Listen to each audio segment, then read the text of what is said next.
રામ રામ ખેડૂત મિત્રો આપણું યુટ્યુબ ચેનલ સૌરાષ્ટ્ર માર્કેટમાં તમારું હાર્દિક સ્વાગત છે। તો ખેડૂત મિત્રો, આપણે આ વિડીયોમાં જાણીશું રાજકોટ માર્કેટ યાર્ડના ભાવ।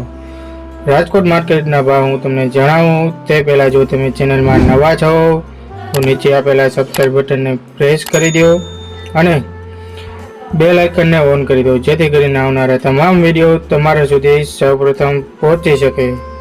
તો ખેડૂત મિત્રો, રાજકોટ માર્કેટના ભાવ આ પ્રમાણે રહ્યા હતા।